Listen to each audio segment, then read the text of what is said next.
back. You're watching Stockwatch with me, Julieta Televi, and joining me to take your questions this evening are David Shapiro from Sasfin Securities and Wayne McCurrie from F&B Wealth and Investments. If you'd like to send questions, please SMS us 41392 or email stockwatch@bdtv.co.za. David, Wayne, good evening to you both.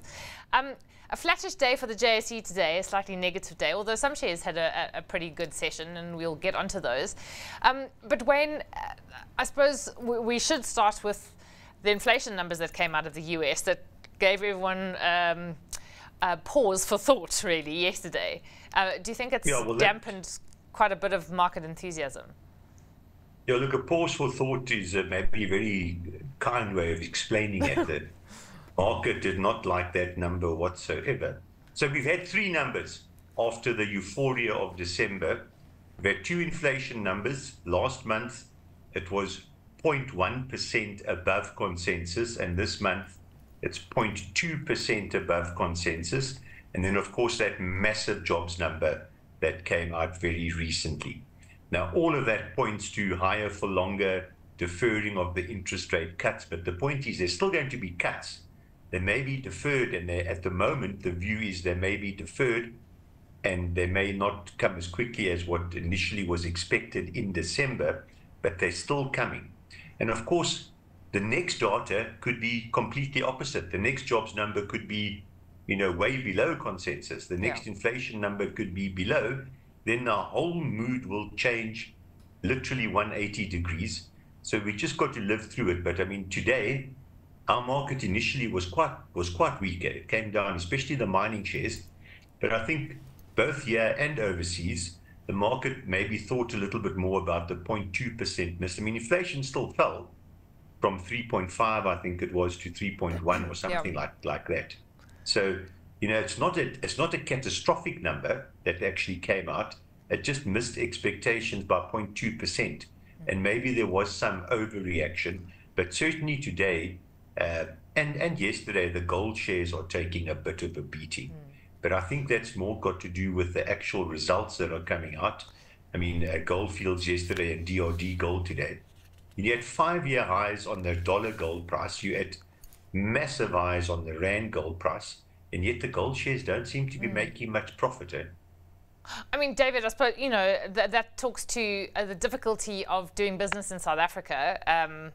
The inflation that a lot of mining companies have had to bear, I mean, worldwide, okay, it's not just in South Africa, but in South Africa, you've got the added, your hands tied behind your back with power cuts that are relentless and not really going anywhere despite government promises. So, but it's hard for all the miners. I think that all the miners, what Wayne said is absolutely right. I mean, you've got a rand gold price that's very, very high. I mean, the rand's still 19. Even with platinum, if you convert it into, rands, I mean, it's a reasonable price. But against that, you've got costs, and costs are going up dramatically. I think in Durban Deep's case, they do trailings. In other words, they recycling mine dumps and that. Tailings, sorry. Yeah. Tailings. And, whatever. They take the old sand and recycle it, so. And the problem there is that the volumes are going down now. And so even though they're showing higher revenue and that they can't keep up this forever. But overall, I was thinking of Wayne earlier because I've been going through charts, and if you look now, you're saying, hold on, somewhere along the line, these miners are going to have to bottom. I don't know where it's coming, but there's probably more upside than maybe downside at these levels. There comes a point where platinum can't go below, otherwise they literally have to close mines, which makes supply a lot more difficult for whatever demand there is. Yeah. So although I'm not a commodity bull by no means, when you look at a market, say somewhere along the line, we're going to hit that point. I have to say, I have this terrible thought. Just one thing, because as we were coming on air, you were talking to me about Nvidia, and saying, oh, when do we get out of Nvidia or something like that? And I just looked, it's bigger than Alphabet. Yeah, it's the third largest US company by market value. Yeah, Alphabet's coming down a bit, so I mean, it's touch and go, on a day than that. But even that staggered me, because this has come from nowhere last year to become the third biggest company in the US. So. Well, just on that point, okay, and we'll get back maybe to the miners, because I was going to say I have this terrible mental image of DRD gold basically being the metaphor for the South African economy, where we're just basically mining old sand for the scraps of gold that we can find, whereas America's got the Nvidias of the world, because our government essentially has pushed us there. But I shan't dwell on the negatives. But a viewer says, I'm glad I stuck with ASML, now up 34% in my portfolio. Thanks, David. And is it still an opportunity to buy Nvidia? I'll ask Wayne first. Wayne, if you've had a parabolic increase in a share price, such as Nvidia, what do you do? Wrong man. Look, the competition's coming. No price goes up forever. There could still be huge upsides in Nvidia. Stay with the winner. But if you put in 100 and it's now worth 400, maybe take some profits on it. Maybe drop your exposure just a little bit. It's, no one ever jumped off a building because they took profits too soon. Yes, David, are you paying attention here? Okay, so look at that. It's crested $700. I felt that way some time ago, and we started to switch into the SOX. And the SOX is the ETF, which has got AMD and Broadcom and all of those businesses which are going to do incredibly well. But from a price performance, I mean, Nvidia's, it's run around the field 4 times. We're still on the first lap, with the SOX. I just, what, momentum's behind it. Just let it go. There's, you'll know when it starts to run out of breath, then you can start to do and get out of it. But I think it will happen. There's no doubt. But for the meantime, this thing's just piling out. And wait for the results. Yeah. You'll see what happens then. But just, they're selling everything they can produce at these incredible prices. And at the moment, it's the only chip that you can have that satisfy the demand for AI, for computer centers or cloud centers and so on, data centers. Yeah. So for the meantime, results look good, and it's not at a ridiculous multiple. Remember that. It's not. So because the viewer specifically wanted to know if he should buy it still, not if he should sell. So that's hard. That's the difficult thing. That's why I'm saying buy SOX. Okay. For me, it's a safer place to be. You get 10% of Nvidia in it in any case, or even slightly more. Yeah. And ASML, would you carry on? Oh yeah. Presumably just hold them. Yeah, they're a super business, and again, they're almost a monopoly in the sense that the competition can't catch up with them. It's going to take a long time for competition to come. Competition will come, but for the meantime, if you need to build these sophisticated chips or manufacture them, you've got to get an ASL machine, and that's why there was a slowdown in chip manufacture last year, but it's catching up. So 2025 is going to be a good year for ASML. Yeah, well, so 2024 has already been a pretty good year so far. Wayne, there's 2 questions actually aimed at you, but I'm sure David will chip in. But to start off with, a viewer says, last week, Wayne mentioned that when considering how much one should invest offshore, one must consider in which currency you'll be living. I thought that with the weakening rand over the long term, that it's essential for a South African resident to be overweight in offshore investments, i.e. I guess to protect your purchasing power. Wayne? Yes. Okay. Yes and no. I mean, it's always very difficult for South Africans to talk without emotion about the rand. And it's also equally as difficult to talk about the rand when you're in the pits of a commodity down cycle, and the rand quite correctly has collapsed because of that trough in the commodity cycle. But if you had to measure the rand from peak to peak or trough to trough in respect to the commodity cycle, over long time periods, let's say 8 to 10 years, 5 to 10 years, the rand actually behaves, surprisingly enough, quite rationally. It depreciates on average by the difference between our interest rates and, for example, the US interest rates. So over time, the rand depreciates by, I suppose you can say, about 6 or 7% a year over long time periods. It does 40% in 1 year, then it strengthens. So it's extremely volatile. So ignoring American stock market performance, obviously, which has been fantastic, ignoring tax for the moment, if you had have kept your money in South Africa and just put it in the bank and earned interest, as long as you invested at the same time of the cycle and put your money in the US and earned interest, you'll be in exactly the same position. Surprisingly enough, you know, you've got to choose your starting point and your ending point correctly. You know, you can't choose the rand, you know, at the top of a commodity cycle and then compare it against the bottom of a commodity cycle, because it would have collapsed over that time period. But if you take, let's say, 2014 now to current dates, in other words, the bottom of, or two troughs in the commodity cycle, the rand actually behaves very rationally. So don't say you want to go overseas to protect the rand, because over time, it actually does exactly what it's supposed to do. Go overseas to buy shares you can't get. Go overseas to buy the NASDAQ. Go overseas to get exposure to investments that you can't get in South Africa.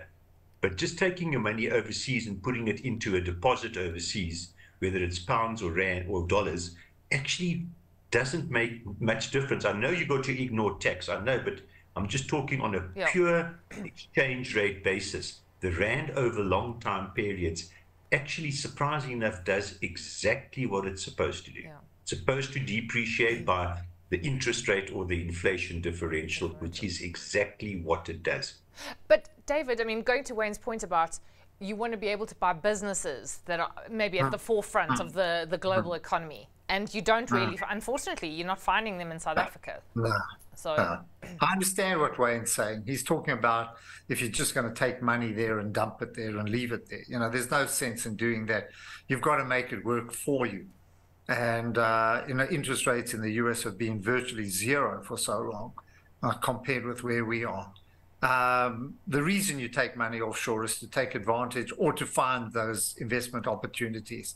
And you must also remember, and I think the one thing that we tend to forget is that businesses like Microsoft or Alphabet and all of these, they reinvest their earnings. So they're compounding. You know, they're compounding their earnings as well, which is a massive gainer and has just pushed them so far ahead of the competition.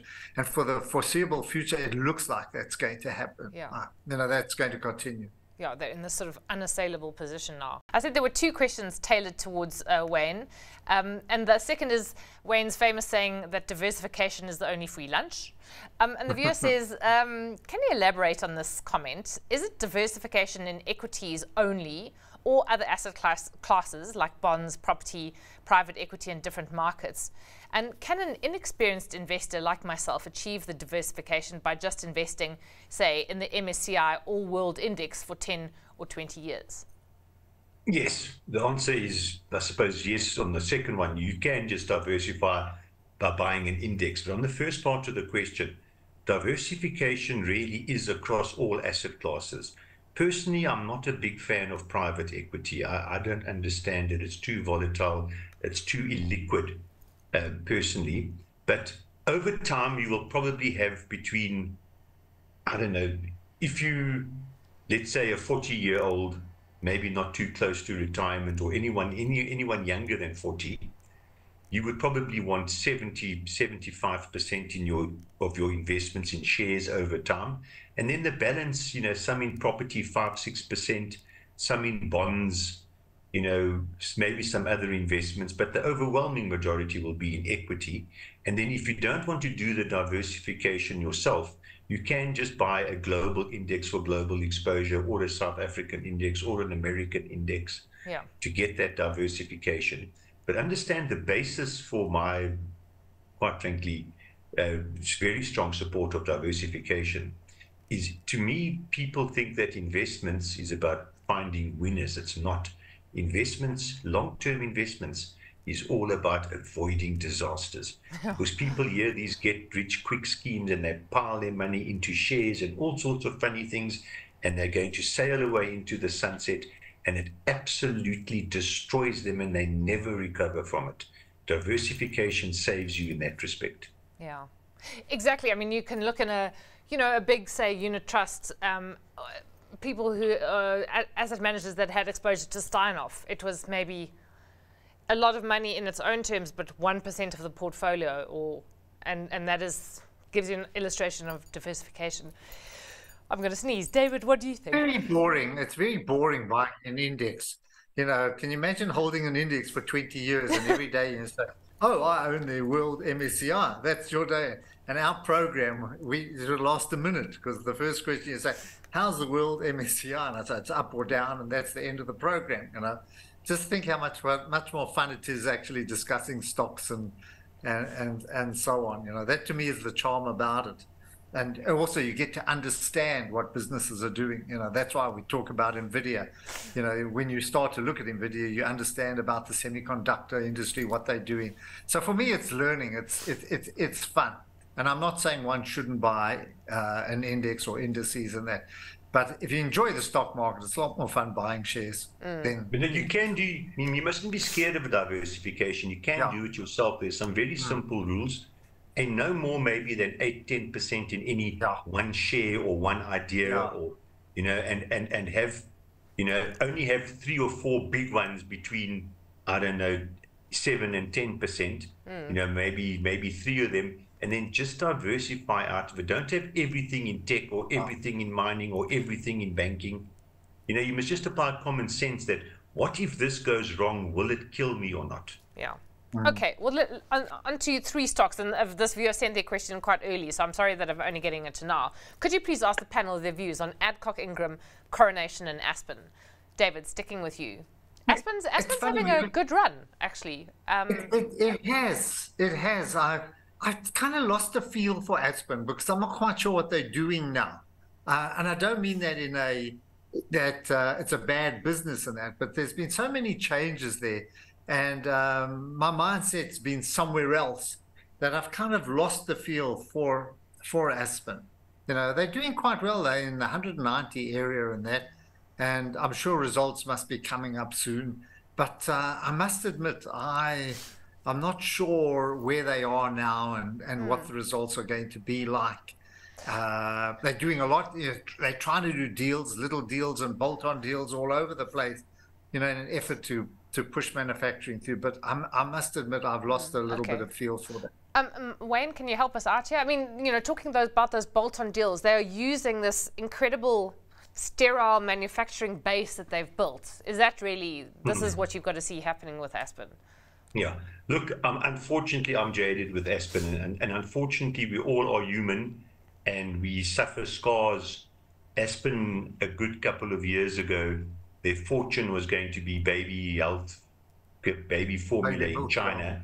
And then they overgeared themselves and got into huge debt. And they had to sell the crown jewel to actually save the company.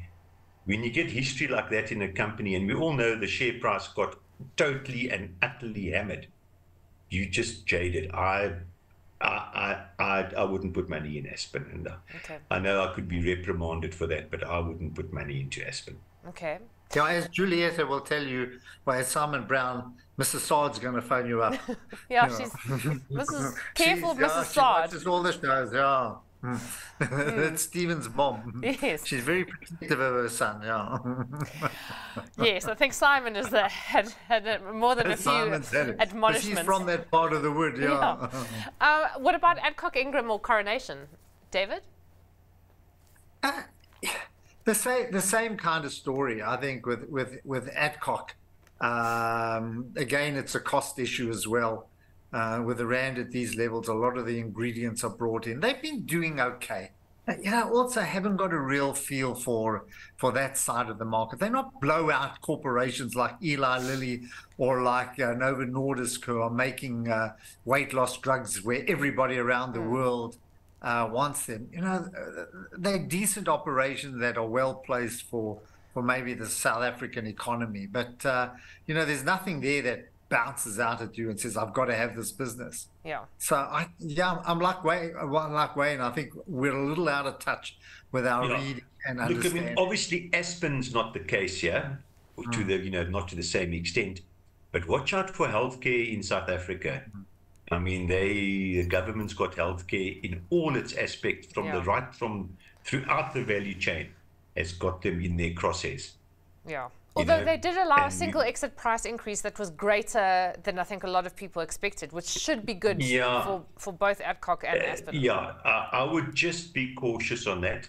Coronation, you must make a call as to whether they're going to win their appeal against the SARS ruling and the tax judgment. It's a good underlying business. Yeah. Okay. Sorry, can I just go? The markets are favoring as well. Markets are coming up as well. So they should be off the low base of where they are now. Okay, there's just two questions on, well, one comment on Nvidia and another question. So the one comment says, guys, please give us stock picks that we can afford. ASML, Nvidia at current prices of $917 and $725. Who can afford to buy at these levels? I think that's quite an interesting question, though. Like, should that deter you? And then, what is the panel's view on Stellantis? So, that's a motor company, is it? What is Stellantis? Yeah, Stellantis owns. What do they own? Like Citroën and Peugeot and Fiat. Yeah, difficult. It's a difficult operation. I was looking at the electric vehicles now, and I went through all of them. They're also going through lots of problems and that. And I suppose when the global economy starts to turn and things start to pick up, you might get a turnaround there. But again, it's not an area that's done incredibly well. They've had a good run though. They've done very well. Simply because the global economy is under a bit of pressure. I was listening to I was listening to the man from Michelin, and he said, the tire industry is flat. I thought, oh God, really. And it's a good business, but I don't know. I just maybe I've been too direct, too much focused on tech and AI and all of those things. Wayne, so I'm a little... Okay. Wayne, any thoughts on Stellantis? Yeah, look, our motor car industry is not a terribly exciting industry. I mean, even as David said, EV sales are starting to disappoint now, and the move is not going to be as great. We've seen, quite dramatic price movements in the battery components and the battery manufacturers and all of these things. But it is an intensely competitive business, and everyone's going to try and climb in, and there'll be huge price cuts and cost save, getting the prices down and competition to move your product out there. It's not an exciting industry. Okay. Yeah, very quick question. Okay. Sorry, I just want to move on. Sorry, David. And a very quick question before we get to stock picks. From Orion Minerals, sorry. I've been eyeing it for a couple of months. Wanted to gather your thoughts. I found positive factors, like their two new non-executive directors recently got a license for over 12,000 hectares for their BFS reports. I don't know what that is. And there's a huge copper supply deficit that should be, I suppose, priced in by 2025. How much more should I buy? If you like the copper story. They're 16 or 17 cents a share.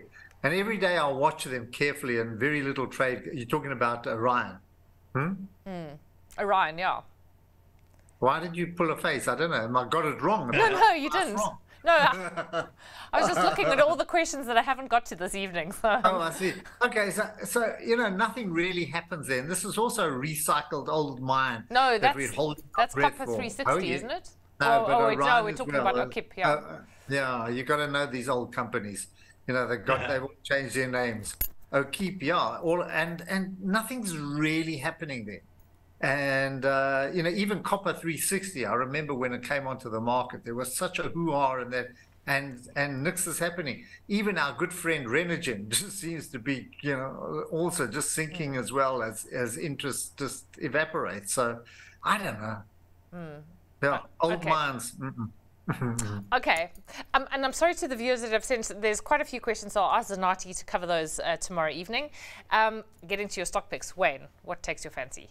Look, I'm going for Alibaba. I mean, it's purely on a valuation basis. China has got to stabilize, get a little bit better going into the future.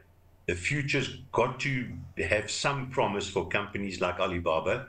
And this thing's down from 300, Hong Kong dollars to 70.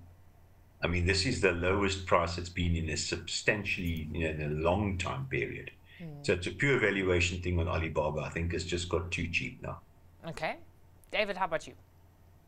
I'm going for ADCO. It's a company that I actually recommended a long time ago. It's a payment platform based in Holland, in the Netherlands, and that it went through a rough time because I think there was a little bit of arrogance in that. But the product they produce is really good. It's a fintech business, that helps where everything comes together. You can do marketplace, you can do e-commerce, you can do point of sale. Those are the machines that you swipe, like Capital Appreciation has here.